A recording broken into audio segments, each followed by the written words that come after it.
O seminário de hoje tem como temática assistência, uma prática de construção da virtude de solidariedade. E não haveria lugar melhor para a gente falar de assistência e aprender um pouco sobre isso. Jesus nos disse: amai a seu próximo como a ti mesmo, há 2000 anos atrás. E até hoje a gente ainda reflete sobre essa frase e a gente ainda tenta aprender um pouco com ela. E para a gente poder, então, dar início ao nosso seminário, eu gostaria de passar a palavra ao nosso irmão César, presidente da Federação Espírita Brasileira, para fazer algumas palavras iniciais. Nós estamos num momento de bastante alegria para a Federação Espírita Brasileira, em que recepcionamos este movimento que é o seminário que fala da pedagogia das virtudes. É interessante para nós que o nosso companheiro Ulisses Riedel, coordenador da ONG, União Planetária, é um parceiro antigo da Federação Espírita Brasileira, em vários movimentos que aconteceram aqui na cidade. E agora, recentemente, com este novo movimento que visa a cultivar valores, é extremamente oportuno, extremamente necessário para todos nós. A Federação Espírita Brasileira, ela tem por missão contribuir para a formação do homem de bem. Então, essa missão de formação do homem de bem tem tudo a ver com a proposta desse trabalho e do seminário do dia de hoje. E também, entre os valores que foram definidos no planejamento estratégico da Federação Espírita Brasileira, nós gostaríamos de destacar a caridade, a humildade, a simplicidade, a união, a fraternidade, a solidariedade, ou seja, enfim, tudo isso tem a ver com a moral cristã, com o ensino moral do Cristo, e que é comum a diversas religiões. Então, neste momento, é realmente extremamente festivo para nós recebermos os visitantes, os expositores que aqui estarão desenvolvendo a sua palavra. Nosso companheiro Luiz Cláudio Costa, ele é inclusive um colaborador da FEB e facilitador de curso, inclusive, sobre o Evangelho segundo o Espiritismo. O companheiro Hélio Blume é diretor da casa e trabalha também na coordenação de cursos aqui da Federação Espírita Brasileira. E para assinalar o interesse que a FEB mantém em participar, em ter uma atuação na sociedade, nós temos nos últimos tempos incentivado e nos dedicado bastante a movimentos em defesa da vida, em movimentos que trabalhem no sentido interreligioso, não é? Em movimentos que reúnam a sociedade civil. Para a gente iniciar, eu gostaria de passar a palavra para o nosso irmão Hélio Blume, que é diretor da FEB. Queridos irmãos, continuando o processo de harmonização, convém que nós nos mobilizemos também, façamos uso da prece, para nos elevar em condições vibratórias. Dessa forma, convido a todos a orarmos ao plano superior da vida, para que esse nos auxilie a melhor nos posicionar, a recepcionar as inspirações superiores e que podemos dela nos beneficiar. Especialmente dessa noite, quando falamos de assistência, possamos nos aproximar daquele que entre nós marcou a presença, deixou profundas marcas em nossos corações. Por isso, que as inspirações do plano superior, que as inspirações de Jesus possam se fazer em cada um de nós, nos auxiliar numa fixação ampliada e auxiliar na sensibilização do nosso ser, para que seja mais fácil caminhar. Dessa forma, Jesus permaneça em cada um de nós, que sua paz e seu amor estejam entre nós. Que assim seja. Os nossos companheiros já se posicionaram e compete-nos falar, então, desse tema, e nós optamos por fazer uma pequena abordagem inicial, lembrando-nos, então, de quê? De que seriam as virtudes. Nós vamos ver vários conceitos sobre isso, entre eles o de Aristóteles, que classificou as virtudes em intelectuais e morais. As nossas virtudes chamadas intelectuais, nós estamos bem, nós temos evoluído bem, as nossas tecnologias, a nossa intelectualidade. Agora, as questões morais que deixam, de uma certa forma, um convite para cada um de nós continuar o nosso aprimoramento. E aí nós vamos nos debater com a questão de que como desenvolver virtudes, como construir virtudes. Vamos percebendo que, em verdade, elas são educadas pelo exercício, ou seja, virtude é um processo. Nós, na verdade, nunca vamos terminar ela, porque ela vai estar sempre em formação, em transformação, em ajuste, em melhoria. E temos no segundo aspecto aí a colocação de que, em verdade, colocando em prática o que nós sabemos, é que nós vamos estar abrindo novas portas em nós, em termos de conhecimento, em termos de possibilidades, para fazer novos aprendizados. Então, esse é um convite muito sábio daquele que exerceu a pedagogia do amor entre nós, auxiliando-nos sempre a compreender que é o exercício que vai nos tornar melhores. E que todos, individualmente, podem colaborar para que o bem-estar social possa se ampliar. Ou seja, nós não temos impedimentos. Da parte das leis divinas, da parte das leis naturais, nós não temos impedimentos. Significa dizer que todos nós podemos trabalhar no processo da construção das virtudes. Para que a gente possa fazer uma reflexão, é nosso objetivo, cada um de nós, com as suas diversidades, experiências aqui, aproveitarmos o momento e reflexionarmos. Nós sabemos que nós vivemos um tempo de transição. Nós sempre vivemos, mas o momento atual é um momento que, segundo alguns espíritos, guarda similitude com os tempos da vinda do Cristo entre nós. Significa dizer que nós vivemos um momento acelerado, intenso, de transformações. E nós sabemos todos que nós vamos estar colaborando nesse processo de transformação maior a partir de nossas transformações chamadas individuais. E nós vivemos cercados, todos nós, independente da nossa condição, da nossa crença religiosa, dos nossos conhecimentos, nós sabemos que nós vivemos um mundo eletromagnético em nossas voltas, onde nós, de uma certa forma, participamos da construção de um mundo e somos por ele interferidos.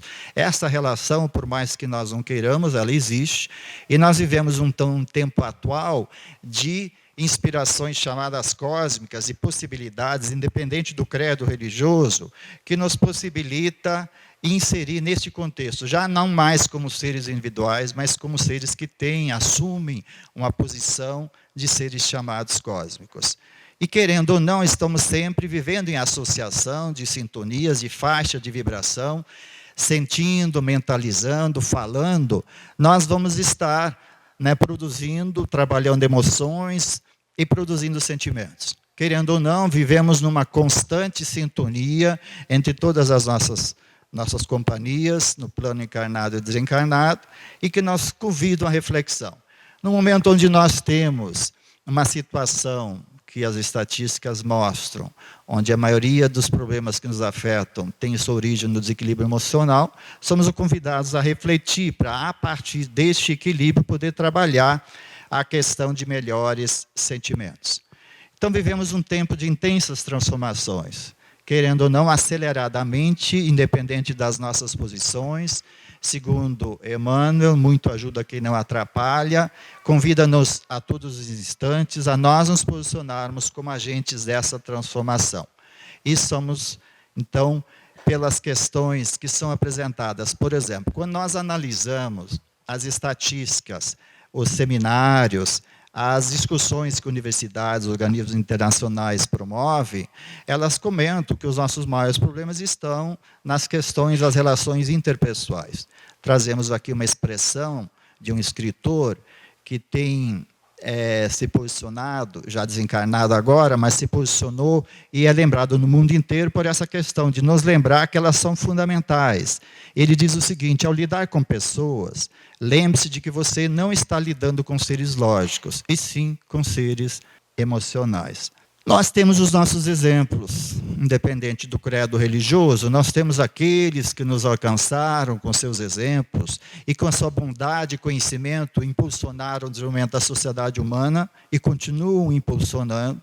Temos aí vários exemplos e somos convidados a refletir sobre eles. O Cristo nos disse: vinde a mim todos vós que estáis aflitos e sobrecarregados, que eu vos aliviarei.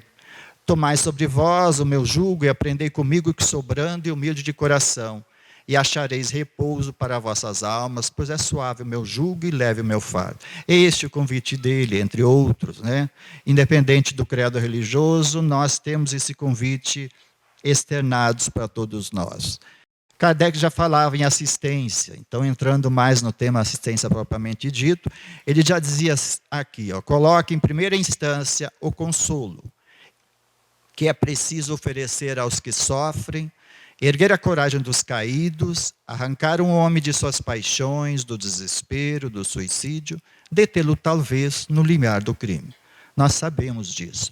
Numa sociedade que, querendo ou não, as suas notícias nos alcançam a todo instante, nós sabemos que essas realidades se fazem entre nós. Esse personagem nos sensibiliza de forma muito especial, por uma razão muito simples, pelos seus aspectos físicos, pela sua conduta, pelas coisas que o atraíam, pela sua forma de vivenciar as virtudes, e temos nele um exemplo presente, e que de uma certa forma usava recursos muito simples, como por exemplo, falar num tom muito baixo para fazer com que as pessoas se aproximassem dele e consequentemente conseguir com isso a proximidade entre os corações e dessa forma uma melhor forma de passar energias, de trocar energias. Então nós temos aí um exemplo, e quando nós vemos nos tempos atuais as organizações se reunindo e pedindo paz, nós temos aí um exemplo que nos convida à reflexão no sentido de vivenciar e construção de virtudes.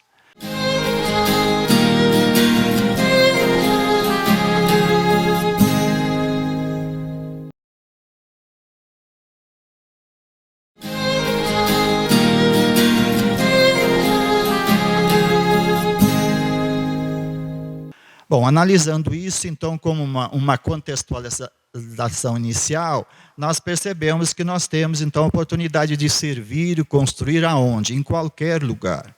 Na via pública, em nossas casas, em nossas oficinas de trabalho, onde quer que estejamos. Nós temos a oportunidade de servir e construir virtudes. Fazendo o quê? Despertando aquela parte, às vezes obscurecida, sob os escombros e preocupações ligeiras que estão em nós. A parte divina, né, que está em nós, nós temos esse convite. E a assistência nos oferece vários instrumentos, nós sabemos disso.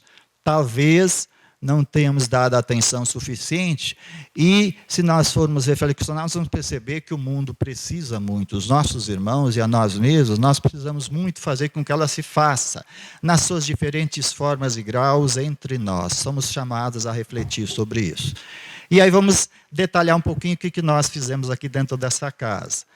Nós temos uma atividade onde nós temos um apoio nas ações do acolher, consolar e esclarecer. Numa tríade numerada por uma série de espíritos que nos convidam ao acolhimento melhor, que nos convida a fazer com que a própria doutrina, o próprio evangelho possa se tornar consolador entre nós e, por fim, esclarecer. Esclarecer como? Nós vamos perceber aqui nada melhor do que o exemplo para poder ajudar na construção dessas virtudes. E nós temos em nossa volta irmãos com os mais diferentes problemas e necessidades. Somos convidados, então, a fazer com que as nossas percepções ampliem-nos esses cenários, e não é preciso fazer muito esforço, nós vamos perceber, a partir então da nossa tomada de posição, de consciência, o que fazer, como proceder, a quem assistir. É um questionamento que muitas vezes faz com que nós nos detemos em nossas ações, na falta de planejamentos e complexidades, e esquecemos que muitas vezes o ótimo é inimigo do bom, porque nós acabamos planejando, etc., e deixando de executar algumas ações muito simples que já foram nos recomendadas.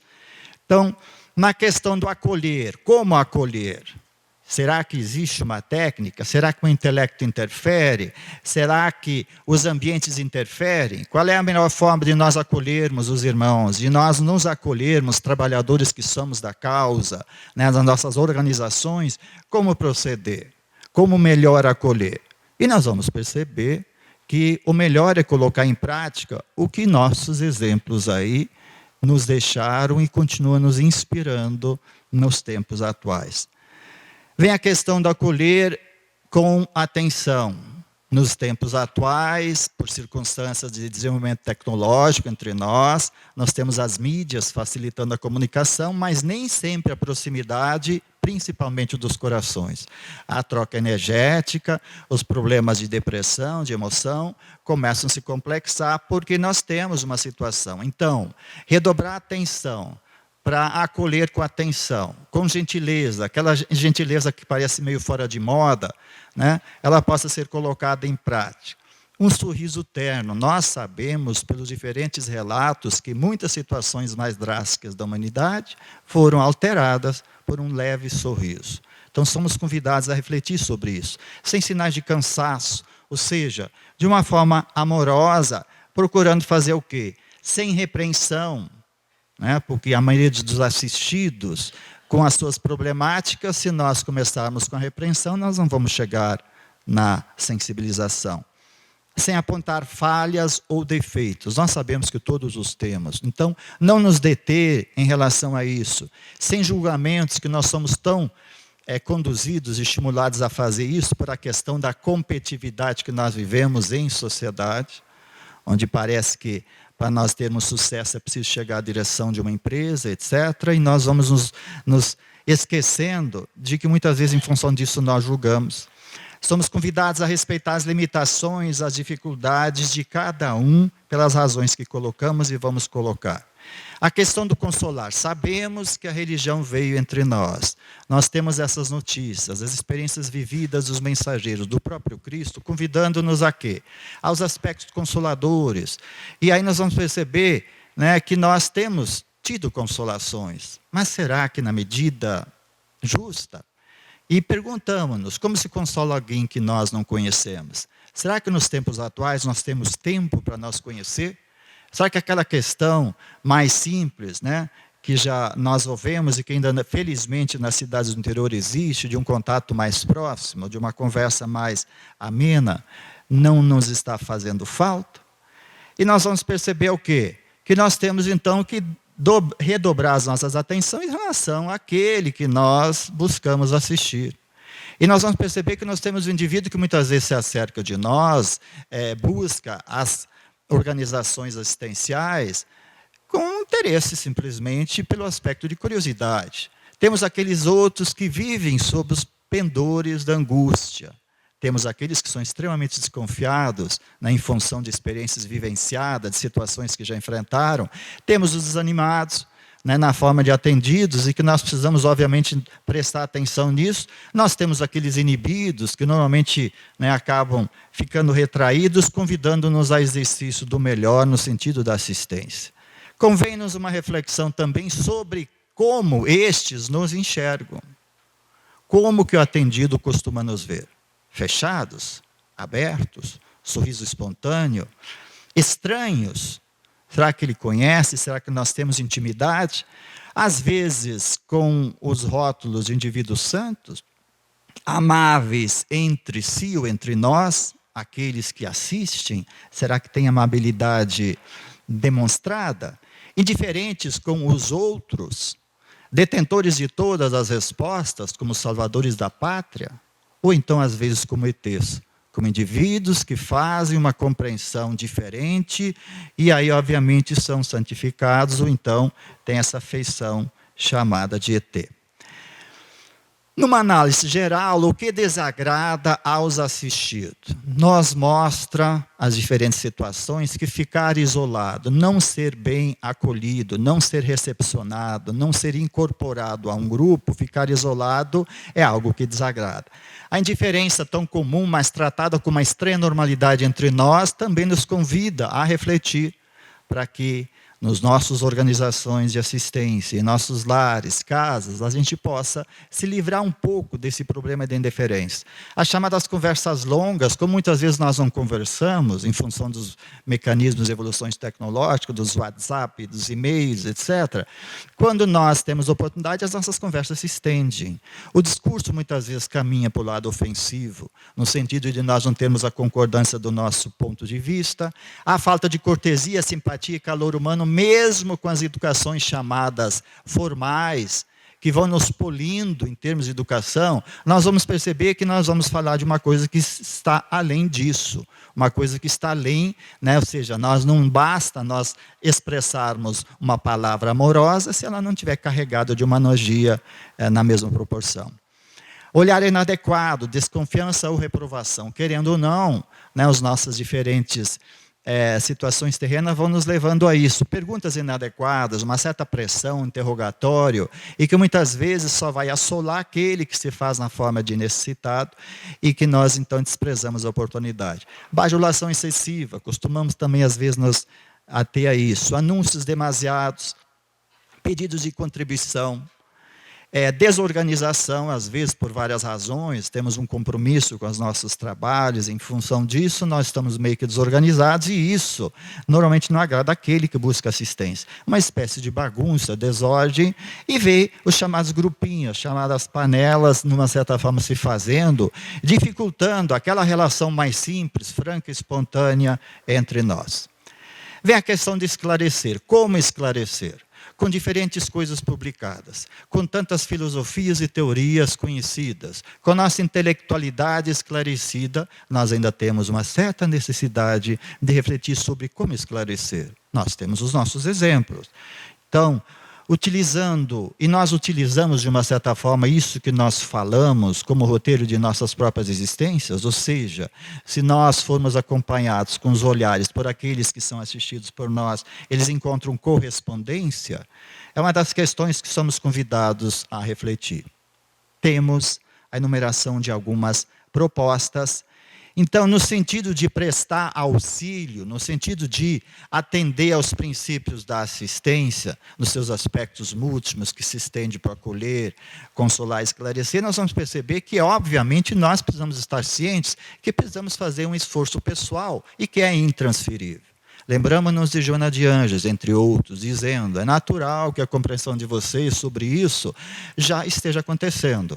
O que nós estranhamos é o pouco esforço, muitas vezes, que a gente faz no sentido de assumir o compromisso, de dar essa cota de colaboração chamada pessoal e que é intransferível.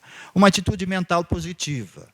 Com as mídias, com as notícias alcançando-nos, para dar ibope, são normalmente acompanhados de aspectos negativos, nós temos necessidade de propagar e assumir atitudes positivas que vão facilitar o quê? A interação com o plano superior da nossa própria existência. A fé e humildade. Precisamos crer, precisamos, obviamente, ter uma fé forte, capaz de nos sustentar em diferentes momentos, e humildade é aquela primeira virtude nunca dispensada, e por causa disso que ele nasceu na manjedoura. Podia ter nascido em qualquer outro lugar, mas o fez na manjedoura, como a nos dá a primeira grande lição. Confiança em si e na providência divina. Estar conectado com o divino. Estar sintonizado com as forças de criação, que se fazem permanentes, estão num plano superior, procurando-nos a atenção e a sensibilidade. Somos convidados a construir um sistema de confiança e acreditar na fé, na providência divina. E os nossos compromissos chamados morais. Nós vamos perceber que nós temos necessidade, sim, a humanidade carece de exemplos morais e podemos fazer, né, os nossos exercícios nesse sentido. Temos, então, os chamados cuidados operacionais, que seriam cumprimentar e dar boas-vindas, fazer uso daqueles velhos artifícios de estender a mão, do cumprimento, de um sorriso, de um acolhimento, facilitando-nos a própria assistência a posterior. Colocar-nos à disposição, Ou seja, né, em diferentes momentos, estar à disposição. Deixar o atendido à vontade sem constrangê-lo. Já falamos antes, nós precisamos criar uma questão de simplicidade para que possam se expressar essas realidades de uma forma mais ampla. Responder dúvidas e indagações de maneira clara, objetiva, imprimindo afetividade. Nós temos sido efetivos. As nossas efetividades, no sentido do exercício do nosso viver, ganha amplidão. Agora, será que somos afetivos o suficiente? Será que nós estamos conseguindo associar a questão da afetividade à efetividade? Como fazê-lo, a não ser agindo com naturalidade? Se nós conseguirmos interiorizar esses aspectos, a importância disso, os nossos momentos de transposição, de exposição espontânea, vão nos dar uma condição natural e segura de fazer uma boa assistência. Estabelecer uma conversa, um diálogo fraterno, que seja agradável, porque nós já estamos cansados de notícias pesarosas. Evitando atitudes de confessionário, dando a oportunidade para o atendido expor livremente suas dificuldades e necessidades, para que aí a gente possa agir. Muitas vezes nós temos, né, algumas organizações assistenciais tão cheias das suas organizações chamadas terrenas, escritas, que o indivíduo muitas vezes desiste. Por quê? Porque ele, para preencher formulário, para ele preencher não sei o que lá, fazer uma série de situações, ele vai acabar não abrindo espaço para acolhimento. Em relação ao foco no objetivo da assistência, para nós podermos auxiliar em verdade, nós precisamos saber ouvir. Se nossos ouvidos, e aí nos lembra o saudoso Rubens Alves, que diz o seguinte, nós deveríamos estar, dizia, né, porque desencarnou, dizia que nós estamos convidados a fazer cursos de escutatória, ao invés de oratória, porque para saber ouvir, silenciar, dessa forma, conseguir fazer com que o eu divino possa ter uma oportunidade, amparar. Como fazê-lo? Nós temos os nossos exemplos. Esclarecer, e nós vamos perceber que a melhor forma de esclarecer é com o nosso exemplo, ele que vai arrastar a multidão. Conseguir conciliar as nossas, né, orações, as nossas religações com o plano superior da vida nos momentos de assistência e, acima de tudo, exemplificar. Os nossos exemplos, como já foi dito a Pedro repetiu, em diferentes momentos foi dito, eles são os que verdadeiramente transformam e arrastam a multidão.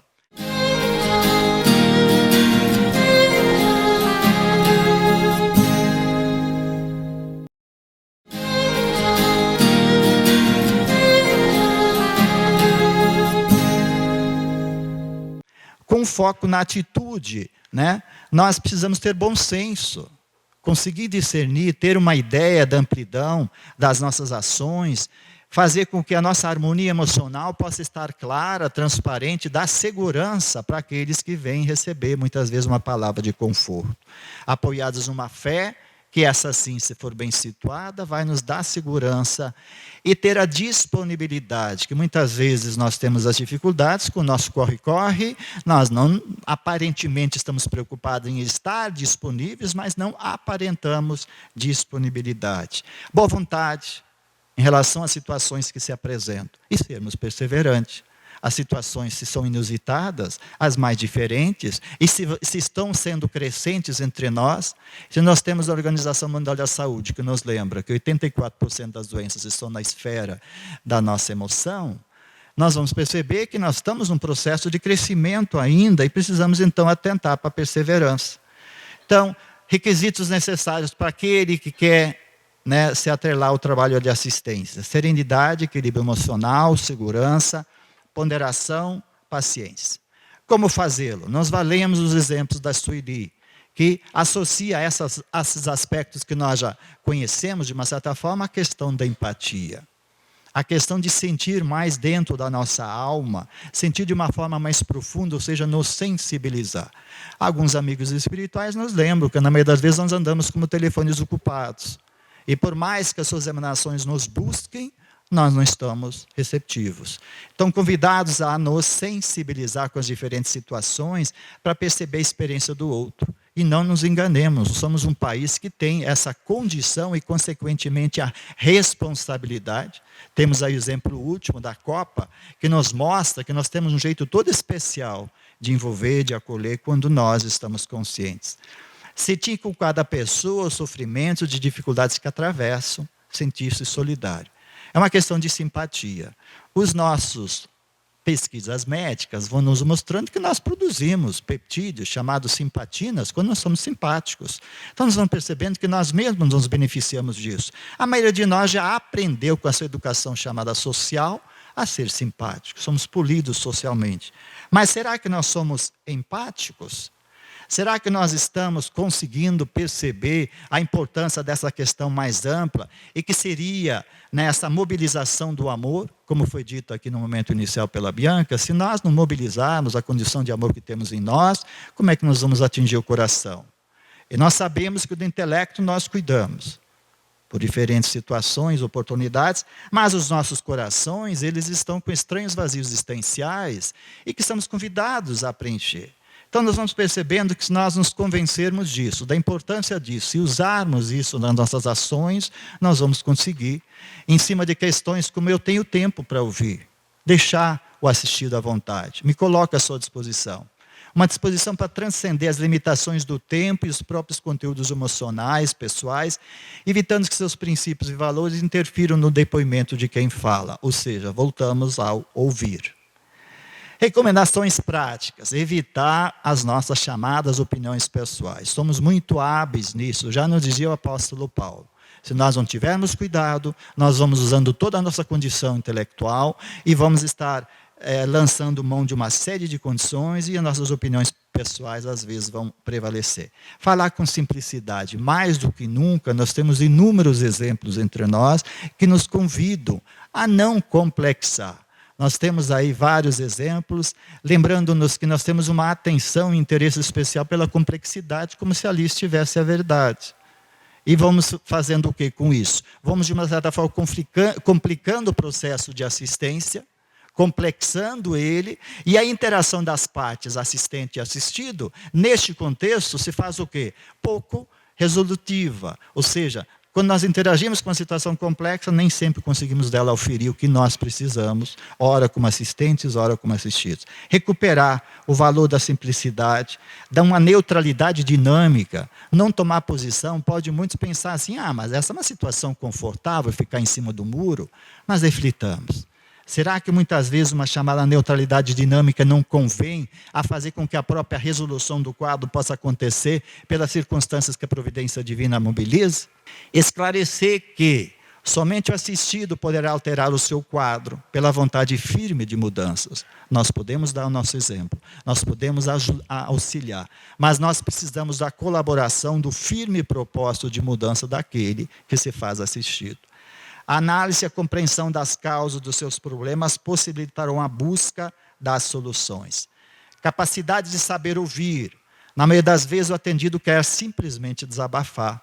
Na falta de uma resposta para o problema, ele necessita de alguém que o ouça. A tendência disso é crescer entre nós.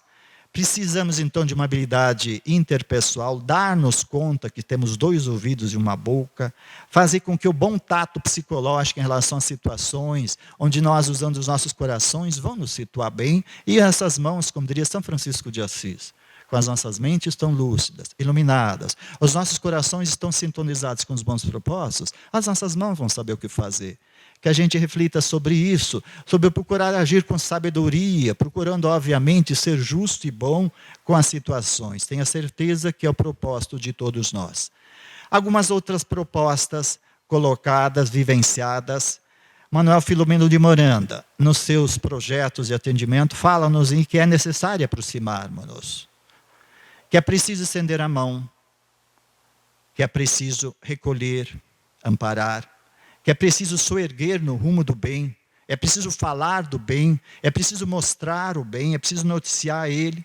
Temos Vicente de Paula. Nossos esforços de elevação devem se destinar contra o vício e não contra o vicioso, proclama Vicente de Paula. Temos aí um exemplo de assistência. E temos um exemplo maior, daquele que veio nos trazer lições de amor entre nós. Em qualquer situação por ele vivenciada, se nós procurarmos em nós reavivar nos nossos escaninhos mentais as nossas sensações, aquilo que ele nos deixou, vão se fazer essas suas lembranças. Mas vem as questões, Emmanuel, por exemplo, nos lembrando, porque ainda não conseguimos compreender a importância desse trabalho, que é o grande alimento espiritual e que jamais se perde. Lembra-nos que o Evangelho é código de paz e felicidade, é construção de um novo mundo pela edificação do homem novo. Nós temos os nossos obstáculos. Então é preciso falar dos obstáculos no sentido de desenvolver as virtudes. A questão de interesse pessoal. Nós vivemos numa situação delicada, se nós não fizermos exercícios diários de sensibilização, de conscientização, nós engrossamos aquilo que o Chico Xavier chamava de turma do TBC, a turma da boa conversa, que vai, entre aspas, se inserindo neste contexto e vai deixando as coisas rolar. E temos a questão do apego às coisas materiais, que de uma certa forma ainda muitas vezes nos insensibiliza, às vezes nos deixa enceguecidos para as questões de assistência. O mundo pode ser um lugar melhor para todos. Se nós tomarmos consciência de que nós, com as nossas ações chamadas individuais ou grupais, na forma de organização, nós vamos ter a grande oportunidade de fazermos a diferença. Muitas vezes nós entendemos que as nossas ações são muito pequenas e que elas não fariam diferença. Esse Espírito nos lembra que nisso não existem situações maiores ou problemas maiores ou menores, são todos importantes. Programa de desenvolvimento de virtude. Programa básico, combate ao egoísmo. Óbvio que na medida que nós falamos na humildade e simplicidade, nós precisamos nos ater a isso. E nós temos a questão, então, do egoísmo pregado por Kardec, que nos lembra que ainda é uma chaga presente em cada um de nós. A vivência do amor é o grande segredo. Ele o fez, deixou-nos as marcas profundas que somos chamados a revivenciar. Essa vivência, a ciência vai nos mostrando, se nós em termos religiosos temos dificuldade para nós conseguir nos ater a isso, nós temos os aspectos científicos mostrando que nós somos uma organização solidária, o nosso corpo é solidário. Os nossos neurônios são solidários. As conexões nervosas, os neurotransmissores, eles são solidários. Então nós somos convidados, nós estamos falando aqui de solidariedade, a seguir a nossa própria origem, fazer com que nós aumentamos, por exemplo, a serotonina, que é chamado hormônio da felicidade. Fazendo como? Colocando em prática aquilo que está ao nosso alcance. Colocando dessa forma, o nosso corpo sob a ação de hormônios da felicidade. Estimula a continuidade e o impulso, melhora a reação final e a nossa própria condição chamada orgânica. Querendo ou não, nós vamos estar sempre ajudando, aprendendo, servindo, desculpando e amando. E dessa forma nós podemos refletir a luz ou não. Vai depender dos nossos posicionamentos. O bem precisa ser veiculado, precisa ser trabalhado. E a providência divina nos lembra que a virtude não está banida da terra. Muito pelo contrário, quanto a certos pessimistas. Sem dúvida, ainda existe o mal na terra, mas as notícias do bem precisam correr. Nós precisamos noticiá-las. Se existe uma dificuldade, a fé inabalável, a bondade e a misericórdia de Deus estão aí nos assistindo. Dificuldades atuais são sempre temporárias. Nós somos seres em evolução, nós estamos aqui passando e existe a possibilidade de construir um mundo de paz e felicidade. E as características da nova era, com aqueles que nos fazem companhia, às vezes como mais tenros, nos levam à reflexão e atenção. O progresso moral já se faz, as inteligências estão aí. Conter as nossas paixões, controlar os nossos vícios, trabalhar as nossas más tendências. E já existe então um mundo melhor. Por que não procurar espelhá-lo a partir de nós? Fazer com que a nossa forma de ser fale muito mais do que as nossas palavras. Os nossos pensamentos ajudem na edificação de um mundo melhor.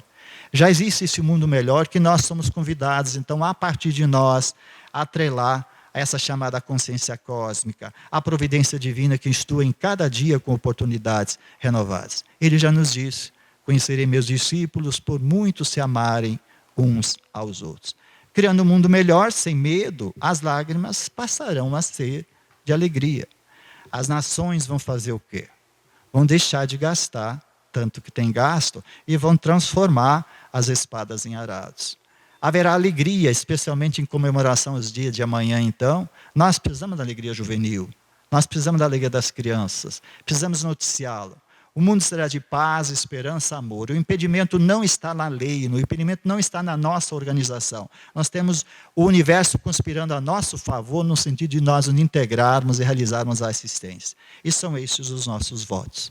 Em função do horário que nós temos, a nossa questão é que trazer alguns elementos que nos permitem reflexionar e fazer com que a interiorização disso que foi aqui falado, ou sentido, possa nos auxiliar em nossos posicionamentos. Reforçar mesmo as nossas convicções, ajudar na construção de um sistema de fé que nos sustente nas horas difíceis que todos temos, e fazer com que essa esperança em dias melhores, considerando que o dia de amanhã é um dia de folha em branco, que eu posso preencher com as minhas disposições, e ele sempre nos diz, onde haverá 2 ou mais de 2, e estarei ali, e a paz dele que esteja entre nós.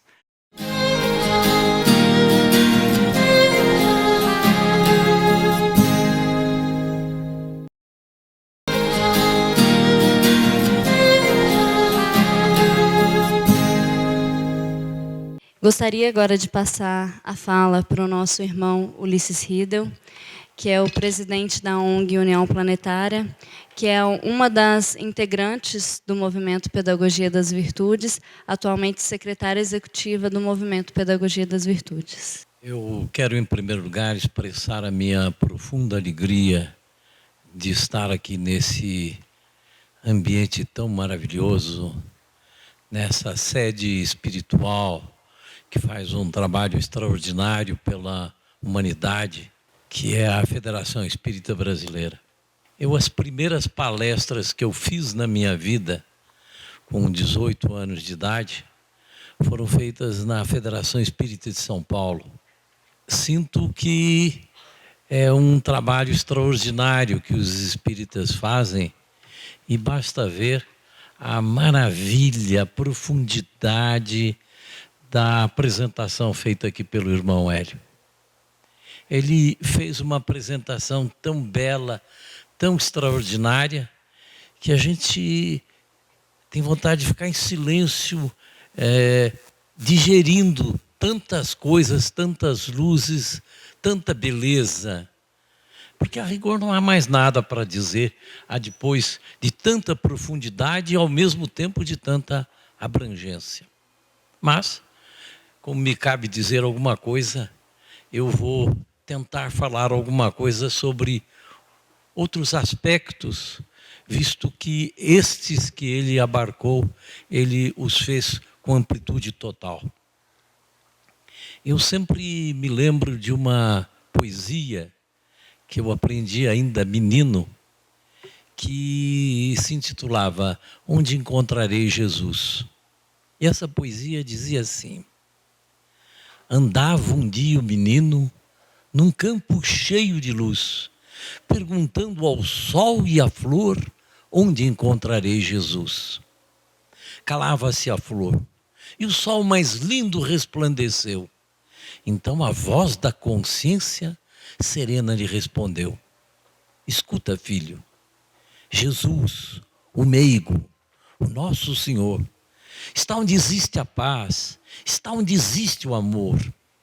Está nas mãos que retiram as pedras pelos caminhos, na voz terna e carinhosa que conforta aos pobrezinhos. Sê bom, meu filho, caminha na estrada da perfeição e achará Jesus então no teu próprio coração. Sempre me chamou muito a atenção essa poesia que eu aprendi ainda menino, especialmente quando se refere a Jesus e diz o meigo. Não fala simplesmente Jesus, Jesus, o meigo, o nosso Senhor. E depois diz, está nas mãos que retiram as pedras pelos caminhos, na voz terna e carinhosa que conforta os pobrezinhos. Como é importante a gente perceber essa atitude nossa de serviço, de estar prontos para sermos os primeiros a retirar as pedras pelos caminhos. E como é importante que a gente possa desenvolver uma capacidade difícil, mas como é importante, de usar a nossa voz, o poder da nossa palavra, de uma forma doce, de uma forma meiga, de uma forma terna e carinhosa, confortando aqueles que precisam de conforto. Como é importante isso. Eu até adotei para mim mesmo uma espécie de prece pessoal que eu faço todos os dias ao iniciar o dia. Eu digo assim: ó Senhor, limpa meu coração e meus lábios, purifica minha mente, ilumina minha vida, ilumina o meu caminho. E porque eu considerei importante essa purificação do coração e essa limpeza do coração e a limpeza das nossas palavras. Porque nós, eu falo a partir de mim, claro, nós habitualmente lemos coisas bonitas, ouvimos coisas bonitas, especialmente num ambiente maravilhoso, espiritual como esse, mas temos a tendência de chegar ali fora e já não ter essa sintonia, não levar para o mundo aquilo que a gente aprende nesses ambientes mais sagrados, mais respeitosos. E de que, se há alguma situação, respondemos agressivamente, falamos agressivamente, nos destemperamos. E por que isso acontece? E aí me faz lembrar São Paulo. São Paulo, ele diz na carta aos Coríntios: não sei por quê, não faço o bem que quero e faço o mal que não quero. E é interessante que esse pensamento de São Paulo, ele é reproduzido de forma diferente por outras personalidades. Goethe disse: que dois seres respiram em meu peito.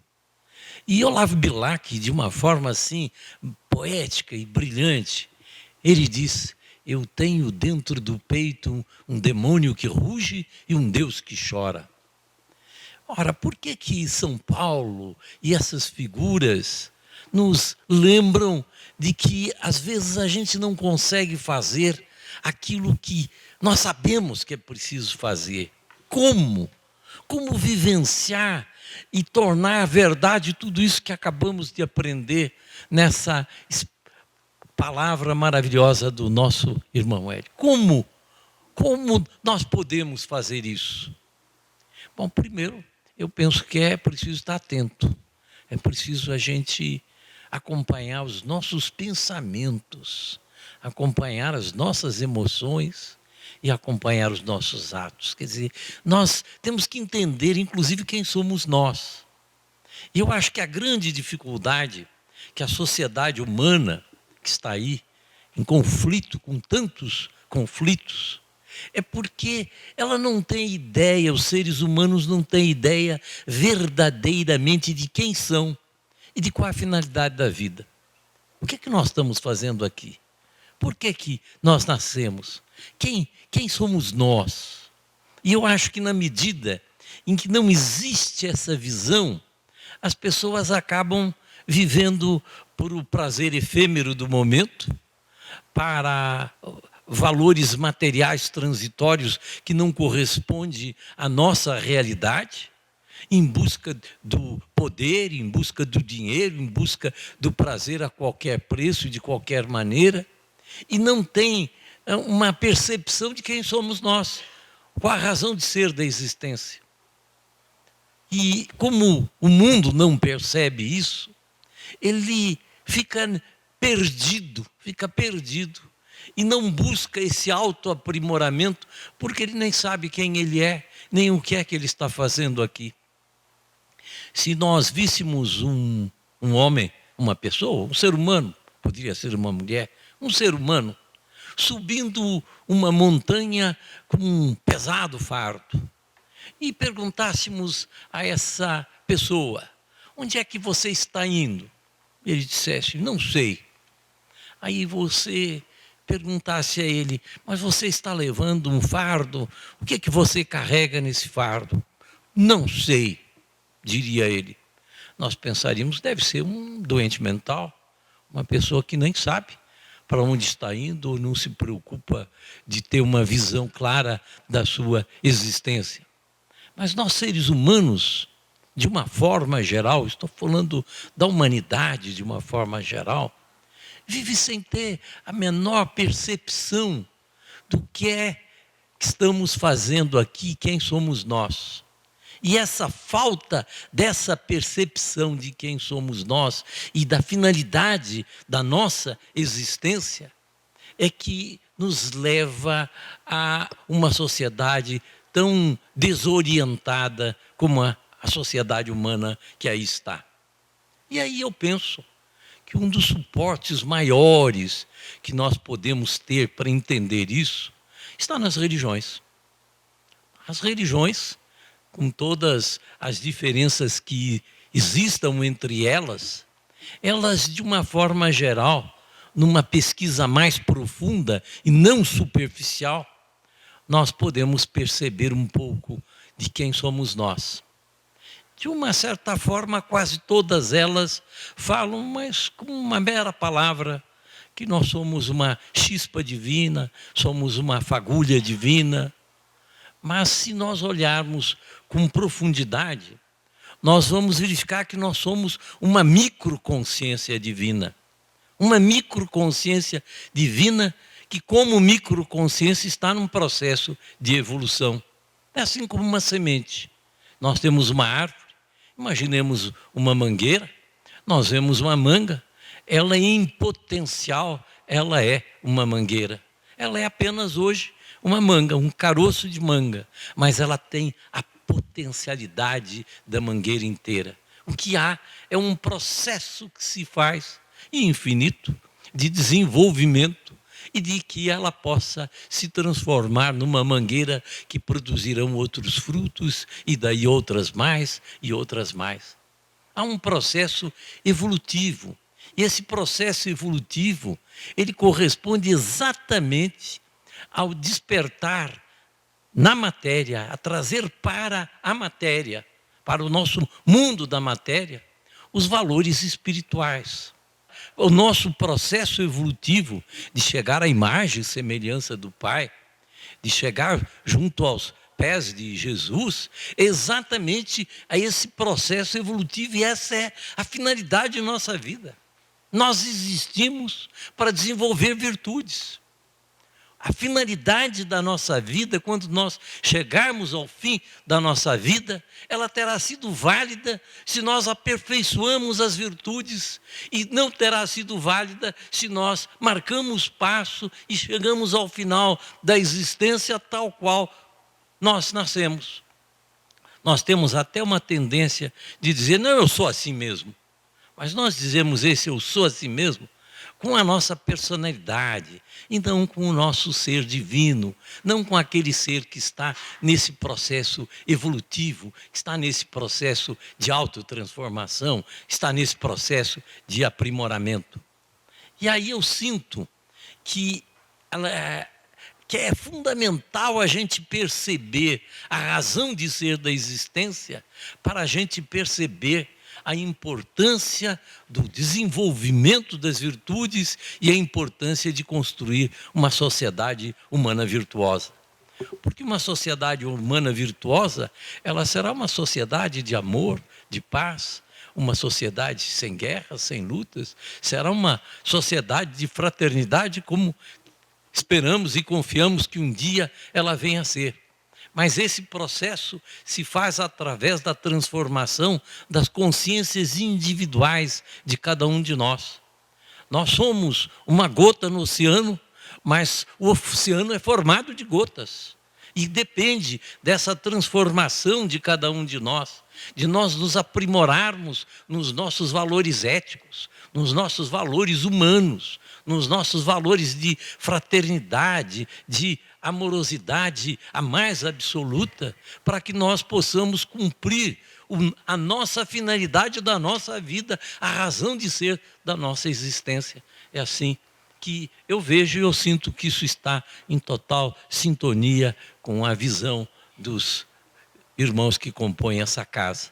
Que nós sabemos que a vida é um processo evolutivo e que cabe um exame tão profundo sobre isso que daria para falar muitas e muitas horas.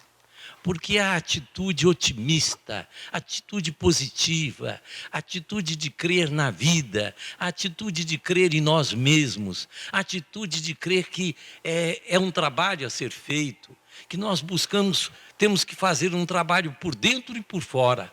Por dentro no autoaprimoramento, porque nós vamos melhor servir na forma e na medida em que nós estivermos mais capacitados de dar amor, de dar solidariedade e de dar uma atuação pelo mundo. E que nessa medida em que nós nos capacitamos, essa capacitação não é para o próprio deleite, mas sim para o próprio serviço. É de ter as nossas mãos retirando as pedras pelos caminhos. E como se faz isso? É com exercício. É com exercício. Foi dito aqui na brilhante fala. É com exercício. Nós temos que exercitar o amor. Nós temos que exercitar. Nós temos que exercitar a generosidade. Nós temos que exercitar todas as qualidades. Nós temos que ter a percepção de que a finalidade de nossa vida é o desenvolvimento destas virtudes. Nós temos que exercitá-las, porque elas só se tornam fortes na medida em que são exercitadas. Há uma história que eu ouvi, achei muito interessante, de um senhor que, num estado de desespero, nessa luta interna entre a sua consciência e a sua personalidade, ele foi procurar o seu guia, o seu guru, o seu pastor, o seu padre, tanto faz qual seria a personalidade a quem ele foi procurar, mas aquele que ele tinha como um guia espiritual.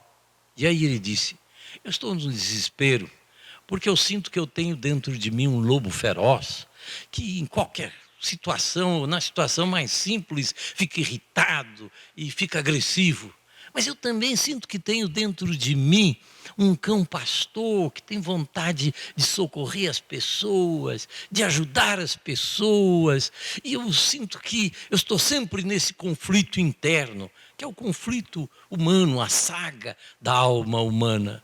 E ele pergunta ao seu guia: quem é que vai vencer essa batalha? E o guia lhe diz naturalmente: você alimente o cão pastor e ele vencerá essa batalha. Não precisa enfrentar o lobo feroz. Deixe-o morrer de inanição. Não lhe dê alimento.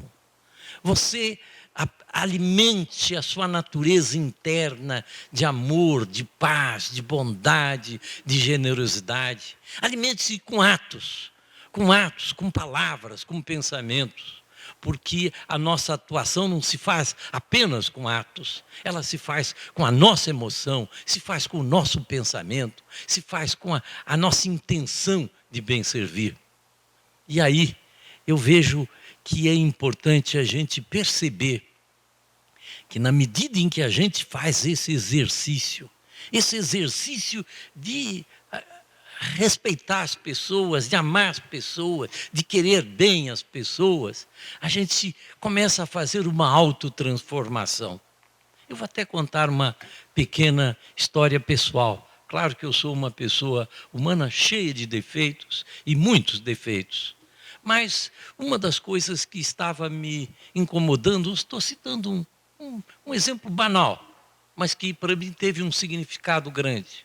Uma das coisas que estava me incomodando, que eu ligava a televisão e aparecia um personagem fazendo propaganda, e eu sentia ele antipático, não sei porquê, eu sentia ele antipático.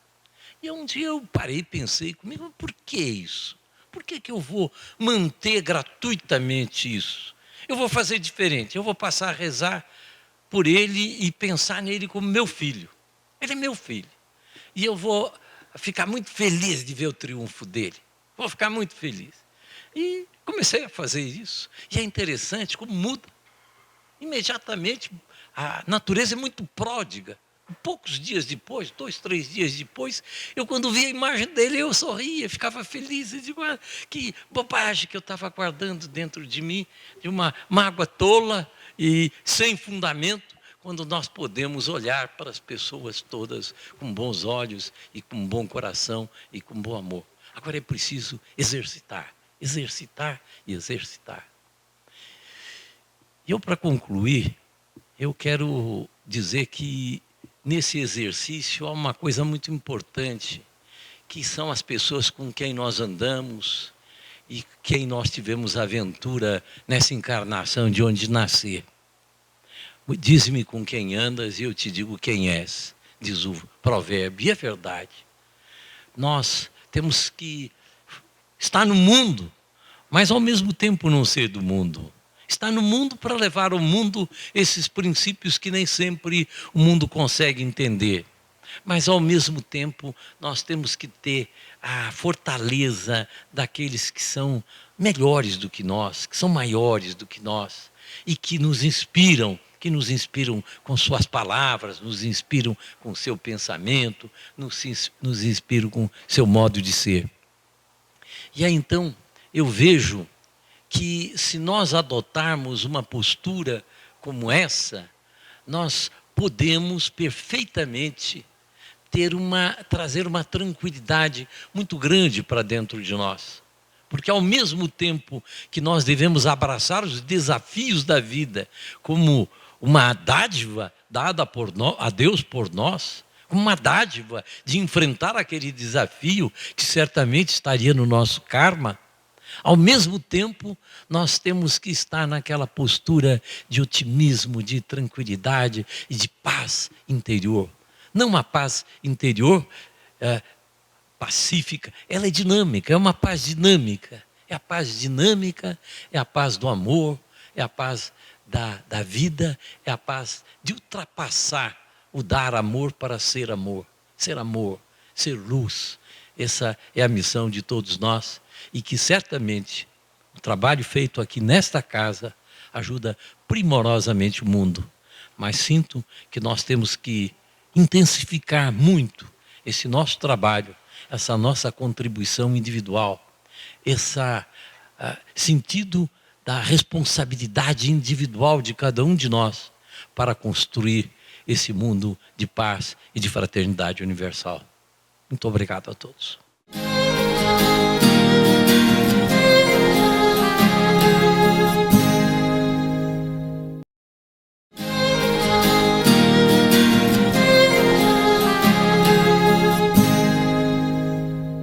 Passo a fala para o nosso irmão Luiz Cláudio Costa, que atualmente é secretário executivo do MEC, é palestrante espírita já há alguns anos, e fundou, no quesito de assistência, falando de assistência, ele fundou em Minas a Casa de Promoção e Caminho Bezerra de Menezes, que é uma casa que atende pessoas em recuperação da dependência química, com trabalhos através da educação integral e de valores humanos, esse despertar de virtudes. Então, passo agora a fala para o nosso irmão Luiz Cláudio. Primeiro, eu queria agradecer a Deus por essa oportunidade de estar com vocês, estar com amigos tão diletos de longa data e outros amigos mais recentes, o Ulisses Riedel, o Hélio, o César e a Bianca, que ela não falou da parte mais importante, ela é minha filha, viu? Então... eu queria saudar a cada um de vocês com essa oportunidade que temos para fazermos essa reflexão dessa noite.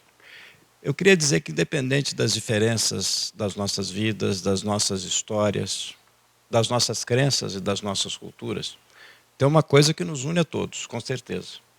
E eu poderia até, sem nenhuma pretensão, dizer que com isso eu poderia fazer a união de todos nós que estamos aqui encarnados e desencarnados nesse planeta. Todos nós buscamos a felicidade. Com a nossa sã consciência, com a plenitude da consciência, nós buscamos a felicidade. Até mesmo quando em casos extremos de exterminar a vida, nós estamos querendo acabar com o sofrimento com a maneira de encontrar a felicidade. Então a busca da felicidade nos une. E cada um de nós tem um amadurecimento nessa busca. É natural que assim seja.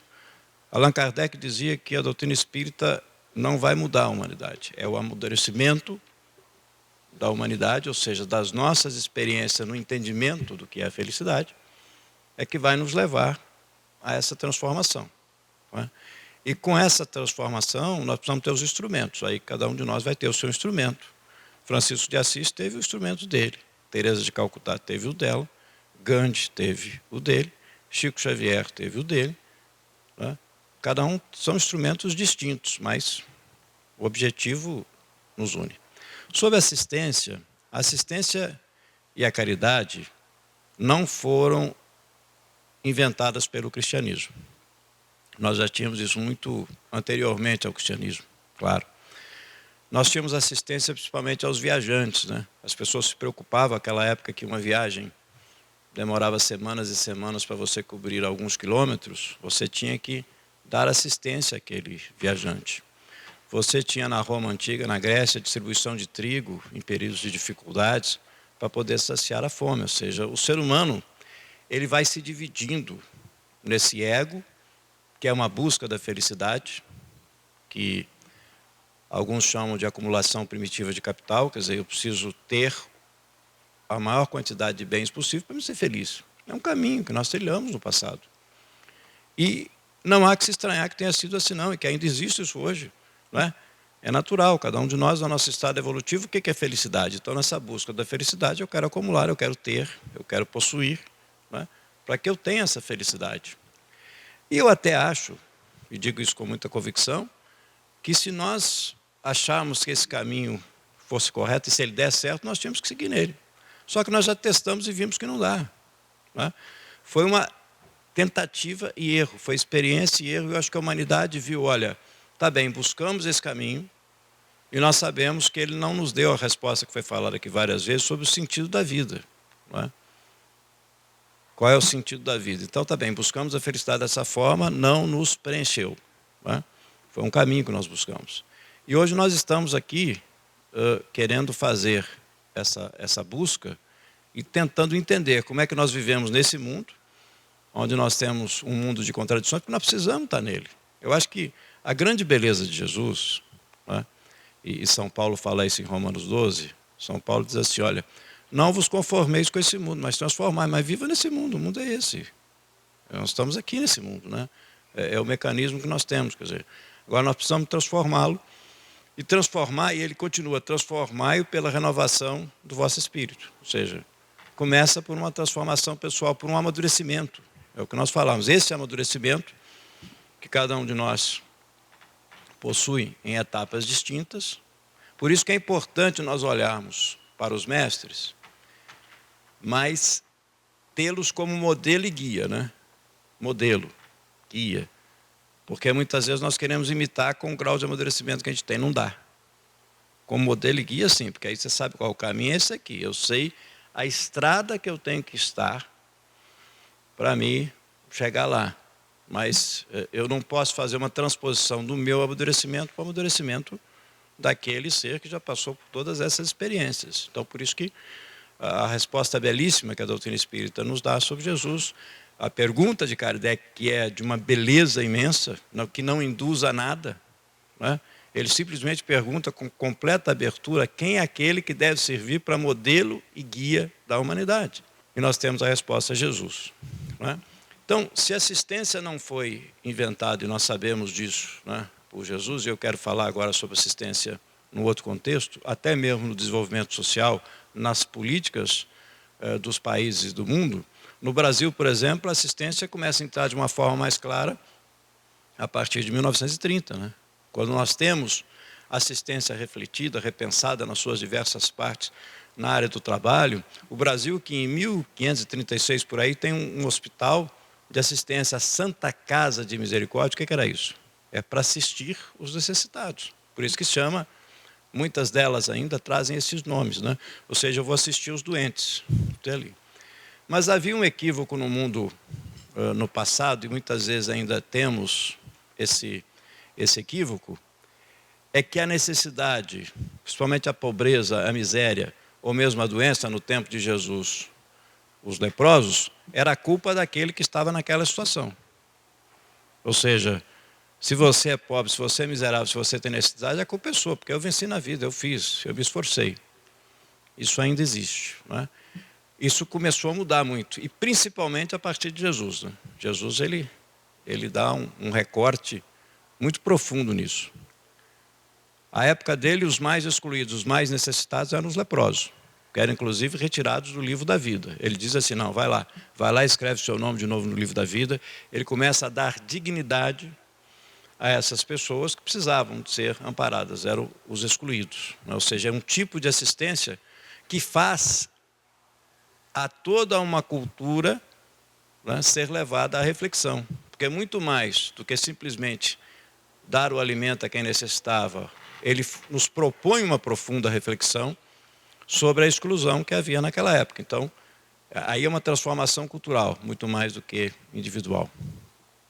No campo da assistência, no campo da nossa modificação, e Jesus nos propõe isso, nós sempre temos duas atitudes. Uma atitude é individual, é minha comigo mesmo. Não é? Questão 919 do Livro dos Espíritos, conhece a ti mesmo. Não é? Quer dizer, esse autoconhecimento que foi falado aqui por diversas vezes, é que esse amadurecimento que nós dizíamos na nossa caminhada. Quer dizer, se eu não me conhecer, se eu não souber o que me atrai, se eu não souber o que me irrita, não é? Se eu não souber aquilo que faz com que eu perca a sintonia, eu não vou conseguir fazer nenhuma transformação consistente individual nem coletiva. Então, o primeiro passo que nós temos que fazer, e tem um livro belíssimo do Viktor Frankl, que é uma pessoa que passou grande parte, um psicólogo no campo de concentração, o sentido da vida. Ele fundou a logoterapia, que é exatamente o sentido da vida. E ele ficava pensando por que ele passou aquele período da sua vida no campo de concentração, perdeu todos os seus familiares. Qual era o sentido disso? E ele vai buscando esse sentido, até que ele percebe por que ele passou por tudo isso. Mas ele teve que fazer uma profunda reflexão individual, teve que ser capaz de absorver tudo aquilo que ele passou, para entender agora qual seria o seu compromisso coletivo. Né? Então nós, individualmente, independente do nosso nível de amadurecimento, que são distintos, nós precisamos fazer essa reflexão. Né? Para depois irmos na semana, vivermos o nosso dia a dia, com as nossas dificuldades na nossa casa, no relacionamento, né? Sem culpa, mas com um modelo e guia claro que nós queremos seguir. E fazendo a reflexão todas as noites, como é que eu fiz, como é que eu fui hoje, como é que eu fiz. Na realidade é isso que Jesus nos ensinou. Né? Ele nos ensina a agir individualmente nessa transformação, aquilo que mais tarde André Luiz chama de a reforma íntima, dia a dia, combatendo, não é? E até a redefinição do cristianismo. Não é? Reconhece o verdadeiro cristão pela sua transformação moral. Ou seja, o que é transformação moral? É peso na balança dos valores. Eu tinha esse valor aqui me dava felicidade. Agora eu estou vendo que esse valor aqui não me dá felicidade, eu preciso mudar. Isso é transformação moral. Transformação moral é virtude, é valor que eu não vou jamais incorporar uma virtude sem buscar o exercício que me leva àquela virtude, que é o contraponto. Né? Ou seja, eu preciso me conhecer, saber o que me atrai, no que nós começamos chamando, né, da acumulação primitiva de riqueza, qualquer tipo de riqueza na busca da felicidade, e fazer um contraponto a isso. Isso que é transformação moral. Mas na redefinição do cristianismo vem ainda, né? Nós temos, e pelo esforço que ele faz para combater as más inclinações. É o que Paulo chamava do homem velho, que todos nós temos. Né? Então, do ponto de vista individual, nós só vamos de fato trabalhar a assistência se nós começarmos a fazer esse esforço. Né? Ou seja, nós precisamos nos concentrar, fazermos as nossas preces, fazermos o nosso exercício para, a partir daí, fazermos a assistência. E por que a assistência é importante no termo individual? Por que Kardec, no capítulo 15 do Evangelho segundo o Espiritismo, ele não inventa isso. Ele simplesmente traz para aquele capítulo tudo aquilo que Jesus falou. Nós temos preocupação com a felicidade tão grande, e é natural que assim seja, porque nós pensamos também na felicidade pós-túmulo. Mesmo que a nossa vida seja do berço ao túmulo, nós pensamos na felicidade dos céus. Não é verdade? Quer dizer, como é que eu vou ser feliz lá?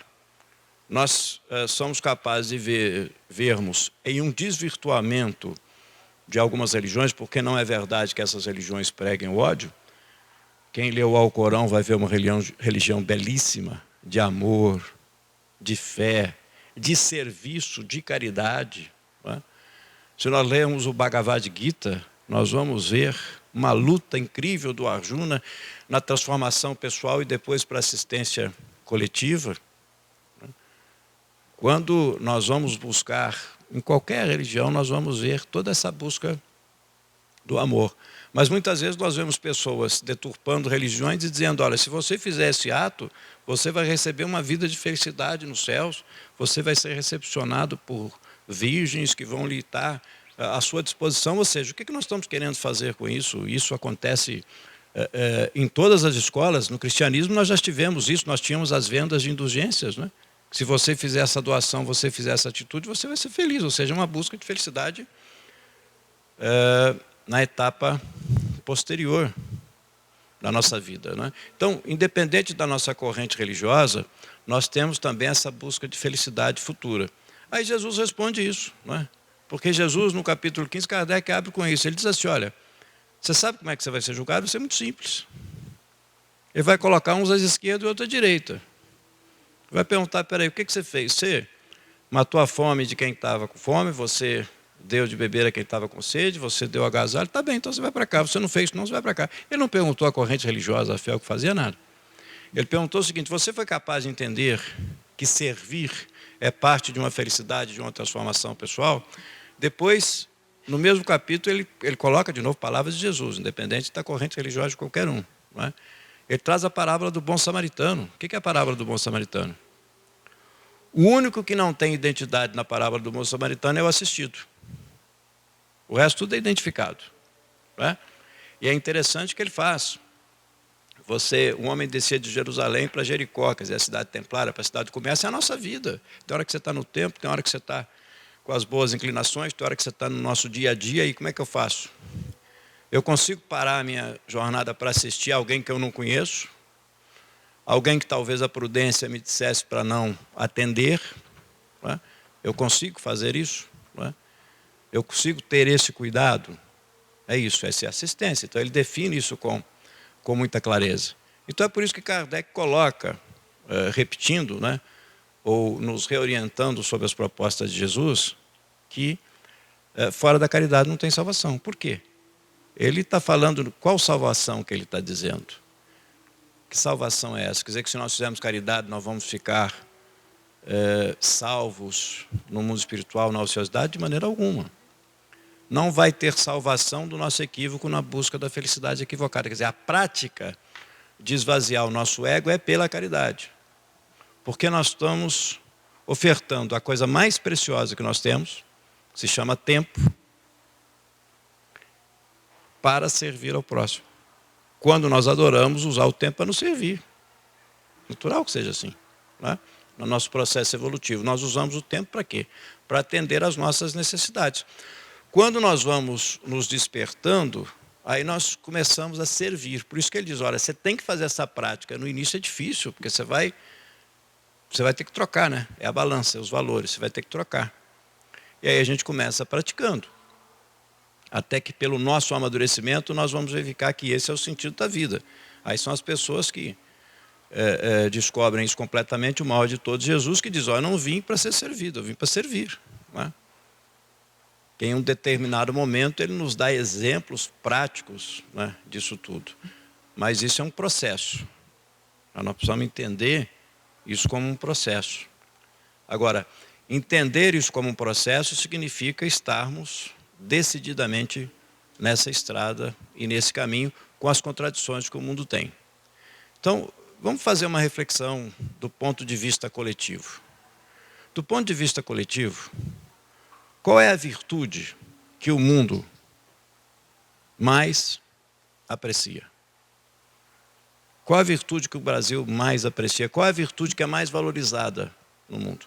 Curiosamente, ontem, rapidamente eu passava e a televisão disse assim, vai ser agora ofertado o prêmio Nobel mais aguardado do mundo. E o mais aguardado era o da paz. Nós tivemos o prêmio da química, da física, então, um monte de prêmios, né? Mas o da paz era o mais aguardado. Numa eleição que nós tivemos em Minas Gerais, o Brasil teve também, mas em Minas Gerais, quem que era o mineiro do século? Sabe quem ganhou? Francisco Cândido Xavier.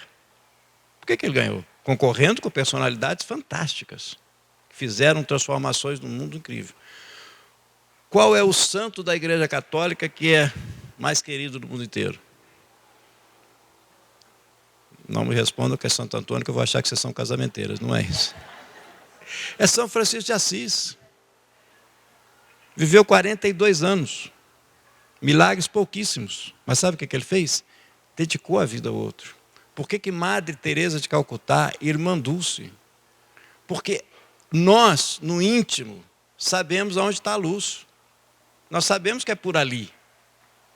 No íntimo é uma inveja positiva. Mas a gente ainda tem dificuldade de fazer esse movimento. Mas nós sabemos, isso é muito bom. Isso é um amadurecimento que nós temos. Isso é muito bom. Ou seja, existe já uma identificação coletiva que esse é o caminho. Agora, me ensine como chegar lá, porque eu estou completamente perdido, não tenho no meu dia a dia. Eu me confundo entre a figura de Francisco de Assis e a minha egolatria. Eu me confundo entre o amor e reverência ao que escreveu Chico e o meu dia a dia. É isso que nós estamos vivendo, essa contradição. Então, por isso que essa reflexão que nós fazemos hoje, e voltando novamente à figura de Jesus, é isso. Olha, vocês têm que viver nesse mundo, vencer as suas contradições e avançarmos. Nós aqui estamos em um seminário que nos leva a reflexões individuais e coletivas. Não é? Nessa reflexão individual, eu acho que cada um de nós devemos, né, refletir e pensar sobre tudo aquilo que está sendo dito, sobre as nossas condições, né, sobre tudo aquilo que nós já lemos, sobre o processo de amadurecimento que nós temos, sobre as oportunidades que a vida nos deu. Se nós pensarmos, são oportunidades maravilhosas.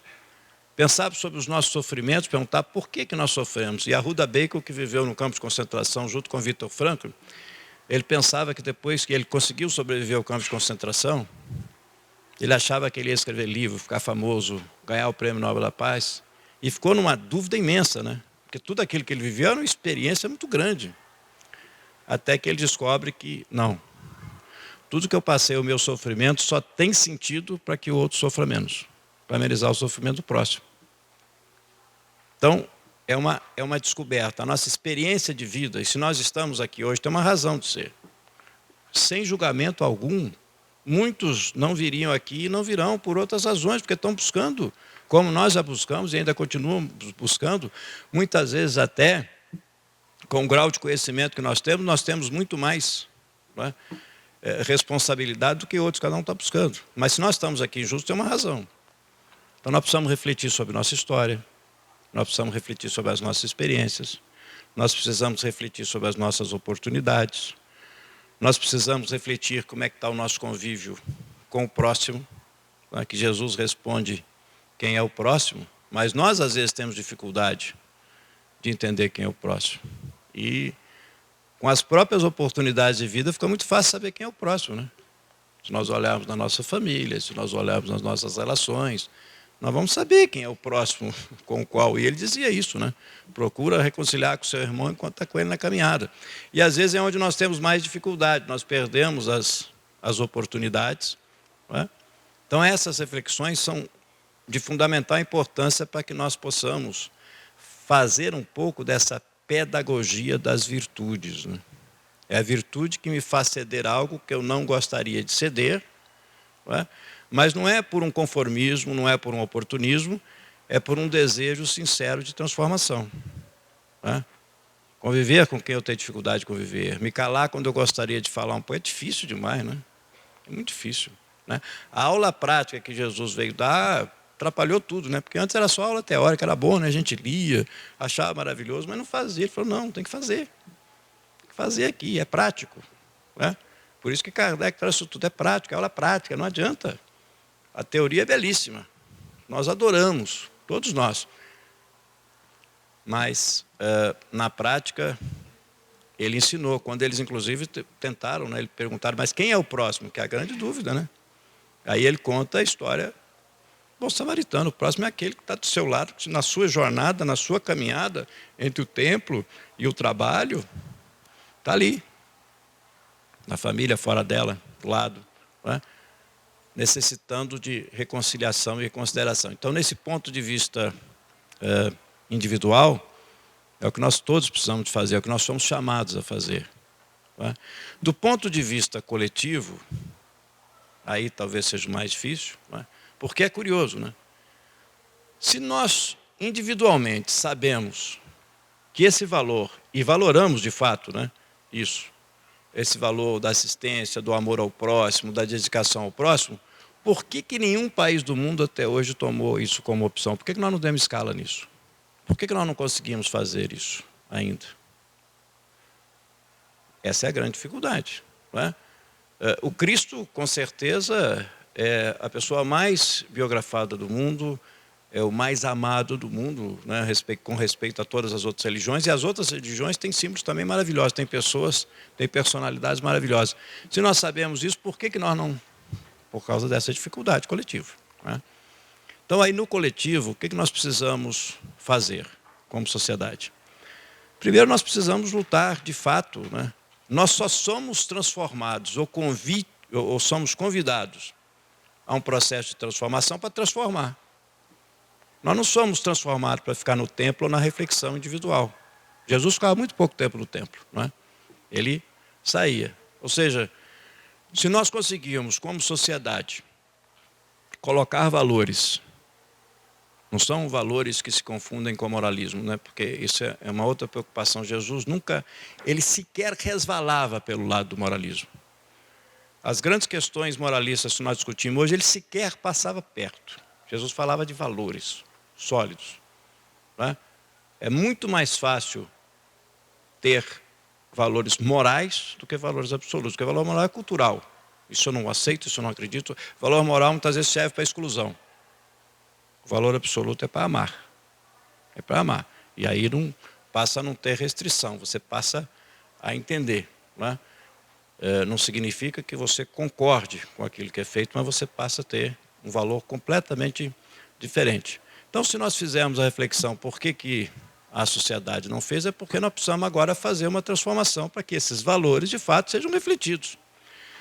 Nós temos problemas de assistência no mundo inteiro sobre a questão da saúde. Como é que nós podemos fazer isso como sociedade para que sejam transformados? Eu preciso ter valores muito bem enraizados nas escolas médicas, nas universidades. Eu preciso refletir sobre quais são os valores da medicina. Eu preciso refletir sobre tudo isso. Nós precisamos ter postura de discussão sobre essas, né, sobre essas ações. Sobre quaisquer outras atividades que nós temos no dia a dia, né, nós precisamos ter esses valores incorporados coletivamente. E isso é que é difícil. Porque quando você vai nas disputas que são legítimas e ocorrem, esses valores servem para o discurso, mas na prática eles não funcionam, porque eles não nos deixam alcançar aquilo que muitas vezes nós buscamos, porque os valores que nós ainda temos incorporados na sociedade, agora não mais como admiração, mas como prática, são outros. Nós fomos treinados a competir, tá? Nós fomos treinados, todo o treinamento que nós tivemos ao longo dos anos foi um treinamento, o treinamento formal nosso é de competição. O treinamento formal nosso não é de cooperação e de compartilhar. Eu tive a oportunidade de fazer uma parte da minha pós-graduação no exterior, as pessoas escondiam o caderno. Meus colegas não me deixavam ver os cadernos. Natural, né? Havia uma competição. Esse cara está aqui, de outro país, o que ele está aqui fazendo? Natural, quer dizer, você tem competições de toda a ordem. Então, a sociedade e os valores incorporados nos levaram à competição e não à cooperação. Existe algum empecilho para que nós cooperemos? Ou seja, se nós cooperarmos, vai nos impedir a felicidade? Ao contrário. E a cooperação não significa abrir mão dos seus ideais, dos seus desejos, das suas buscas, dos seus anseios, né, da sua caminhada. Ao contrário, ela nos dá um novo modelo. São modelos. E aí agora, o que eu acho que todos nós precisamos refletir, com os pés no chão, como Jesus nos pediu, é que modelo nós queremos e como nós podemos construir esse modelo sem sonhos, mas com ações no nosso dia a dia. Eu acho que essa reflexão está chegando, né? Realmente nós estamos em um período de profunda transformação. Essas reflexões chegam e elas serão feitas com todo o material que nós temos, que somos nós, né? Que estamos tendo a oportunidade de estar aqui nesse momento de transição, não é? Encarnados, mas independente da nossa situação de encarnados ou desencarnados, estamos vivendo isso nesse momento de transição, para que os novos modelos cheguem. Então, para esses novos modelos chegarem, essas reflexões, essas ponderações, eu acho que está mais do que na hora isso vem acontecendo, mas a gente tem que ter cuidado para não confundir, de novo eu reitero, o valor com o moralismo, da gente estar discutindo esses valores em todos os locais. Não é? Nós precisamos discutir, claro, como é que eu vou pensar em formar qualquer profissional no mundo de hoje, aí eu vou falar dos 7.300.000 pessoas que nós temos no ensino superior brasileiro, como é que eu não vou falar de valores? Não é? Claro que eu preciso falar de valores. Não é? Nós precisamos discutir valores da sociedade, valores que nós queremos. Não é? Como é que eu posso formar pessoas em alguns países agora distantes do Brasil que sequer conhecem a realidade africana, né? E sabem da necessidade que tem, não é de um assistencialismo, que é importante fazer assistência lá, mas é de uma transformação efetiva no nosso modelo de mundo para que eles possam ter oportunidades, né? Para que possam modificar o seu estado de vida. Então, acho que é isso que nós precisamos agora. Eu acho que essa grande decisão coletiva e a razão de nós estarmos aqui é para que a gente possa fazer essa discussão. Por que é difícil fazermos essa discussão? E por que nós sabemos que o mundo avançou muito mais nas asas da ciência e tecnologia do que nessas asas? Porque é muito mais fácil para nós aprendermos a química sofisticada, aprendermos sobre o genoma humano, entendermos toda a complexidade do cérebro humano, do que falarmos desses valores, porque nós muitas vezes nos sentimos incoerentes. O que Jesus nos deu o caminho é o seguinte, olha, não se sinta incoerente nessa busca. Se você sabe o caminho, vai por ele. E talvez o exemplo maior de todos da transformação realmente seja São Paulo, né? E, inclusive, ele é responsável pelos valores cristãos terem chegado até nós. Ele sai de uma proposta de felicidade que ele tinha, legítima, até de uma fé que ele tinha, também legítima, e de repente ele tem que fazer uma grande modificação. E ele faz esses dois apelos que nós todos conhecemos, e o Ulisses já citou um deles aqui, quando ele diz, porque o bem que eu quero eu não faço, o mal que eu não quero eu ainda faço. Somos nós, mas estou no caminho. Mas olha, se eu já sei o bem que eu quero e sei o mal que eu não quero, já é excelente, né? Porque antes eu nem sabia. Eu achava que o mal era o bem e acabou. Então, veja só o que é amadurecimento de um espírito. Saber o que é bem e o que é mal já é uma vantagem grande, né? E é o desejo de não fazer. Mas ele continuou. Até que, num determinado momento da transformação individual que levou à transformação coletiva, o que o Paulo fazia? Paulo saía dando aulas de pedagogia da virtude. Foi isso que Paulo fez, né? Paulo pegou os evangelhos, que ele foi ler no deserto aqueles 3 anos, depois saiu pregando, né? Falando, olha, vamos falar sobre isso, vamos discutir sobre valores, vamos fazer isso, vamos fazer aquilo. Ele saía fazendo isso tudo, né? Para que pudesse contribuir para a transformação coletiva. Até que, num determinado momento, ele diz assim, olha, já não sou eu quem vive, é o Cristo que vive em mim. Ou seja, o que acontece? O amadurecimento daquele espírito, que evidentemente já era maduro, mas sofrendo as vicissitudes da vida, teve profundas dificuldades, ele consegue fazer a transformação individual completa, né? E é interessante que ele não confunde o ser encarnado com o Cristo, né? Ele diz, é o Cristo que vive, ele não fala é Jesus que vive. Ou seja, ele não teve como ídolo aquele que esteve ali com ele, ou que esteve, ele não teve a oportunidade de conviver com ele diretamente, né? Ouvindo o que ele dizia, mas ele pôde, evidentemente, entender que o Cristo encarnado, que Jesus era um, né? E o Cristo era outro, ou seja, ele sabia agora o seu caminho. Então eu acho que o que nós precisamos fazer, individualmente e coletivamente, está muito claro e definido, mas exige algumas coisas. E aí, para encerrar, eu acho que essa talvez seja a grande dificuldade que nós temos. É o homem velho. Tá? E, de novo, reporto-me a Paulo. Tem que morrer o homem velho. E o homem velho é dificílimo para morrer. Ele volta a cada momento. Ele volta a cada instante. Ele volta a cada segundo. Ele é estimulado pelas coisas externas. Né? Isso o homem velho está ali. E aí, o que nós vamos ter que fazer? Nós precisamos deixar a cada dia estar matando esse homem velho na luta, né? Na busca do combate às nossas inclinações. E é uma luta que nós não devemos desistir nunca. Fazendo isso, com certeza, nós vamos conseguir fazer com que essa pedagogia das virtudes, ou esses valores, né, aos poucos vão se incorporando em nós e, a partir daí, eles possam ser valores que coletivamente façam parte da nossa ação e não somente do nosso imaginário. Ou seja, não adianta valorizar aqueles que fazem quando no meu dia a dia eu não faço. É a incoerência que nós vivemos. Então, fazer essa transformação é importante.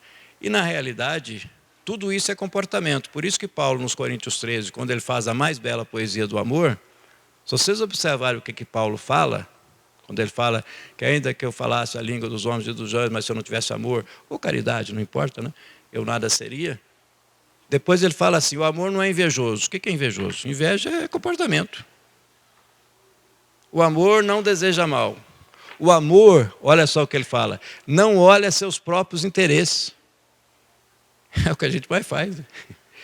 Mas ele fala, o amor não olha seus próprios interesses. Então, ele é a prática, né? É o estudo prático que ele nos dá. Falou, é isso aqui que é amor, ou seja, é comportamento. Aí nós conseguimos entender as coisas, desculpem a impressão, mas as coisas completamente, até hoje, 2000 anos, fora de órbita que Jesus falava, né? Fora da nossa órbita pensamental. Porque fala assim, amar o próximo já é difícil. Aí o cara fala assim, não, você tem que amar os inimigos. Como amar os inimigos? Se alguém te bater numa face, você dá outra. Quer dizer, percebe? Quer dizer, na prática, fica sem sentido. Mas como comportamento, passa a ter sentido. Não é porque agora, amar o próximo, né, isso nos é explicado com muita beleza pela doutrina espírita, não é morrer de amores, é natural que eu vou ter uma afinidade diferente, mas eu posso ter um comportamento diferente, eu posso não desejar mal, eu posso não agredir, eu posso não falar mal, eu posso ir melhorando, né? Isso é uma mudança que nós fazemos e pode ser decisiva. Então, são comportamentos individuais que vão nos levar a essa assistência, a esse serviço, a essa caridade, né? E são comportamentos coletivos. E olha, nós estamos melhorando muito, né? Se nós olharmos o que tem 125 anos que o Brasil deixou a escravidão, olha o que nós melhoramos em termos de assistência social, né? E aí começamos, vocês viram como é que foi a escala, né? Primeiro a lei do ventre livre, depois fomos caminhando. Sociedade é assim. Agora nós temos ainda muito que avançar e temos grandes dilemas no mundo de hoje para resolver. Grandes dilemas, são novos desafios, mas a cada momento nascem novas exclusões. Irmãos nossos com sofrimento diferenciado são excluídos e pedindo agora um novo tipo de assistência que nós precisamos estar fazendo, além das antigas que nós ainda precisamos cada vez mais fortalecer. Então, o que eu peço, né, a Deus para cada um de nós, e individualmente eu peço por mim, é que Ele nos dê força, disposição e coragem para vencermos a nós mesmos e talvez um dia nós possamos repetir aquilo que Jesus disse com tanta propriedade, com tanta profundidade. Ele diz assim, coragem, precisa de coragem, né? Porque é danado. Eu venci o mundo. A frase é expressiva. Porque o modelo nosso é vencer no mundo, né? A gente fala, a gente ensina isso, você tem que vencer na vida, menino, tem que ser natural, tá bem, vai lá. Mas não há incompatibilidade entre ser bem-sucedido naquilo que você quer e vencer o mundo no sentido de sermos seres mais amorosos, sermos seres que façamos aquilo que é a verdadeira caridade, benevolência, indulgência, que é talvez o mais difícil, e o perdão, né? Que esse então é danado. Tanto é que Jesus deixou para o último momento. Deixa eu falar para vocês, dar mais uma aula prática aqui para vocês. E ter uma aula prática naquele momento mais difícil. Como é que alguém naquela situação fala de perdão, né? Eu estou olhando para os caras e falo que esse danado fez isso comigo, eu só fiz o bem. E ele nos dá esse exemplo todo. Essa aula prática fez todo um movimento para todos nós. Agora o interessante é que ele deu essa aula prática sem nos cobrar nada, respeitando a cada um de nós na nossa individualidade. Então, agradecendo a Ele por essa amorosidade e por essa misericórdia, eu acho que nos cabe, se nós estamos aqui juntos, fazermos cada vez mais essa reflexão e onde nós estivermos com as nossas deficiências, com as nossas imperfeições, caminharmos para que nós tenhamos um mundo melhor, fazendo a nossa transformação individual e auxiliando a transformação coletiva. Muito obrigado.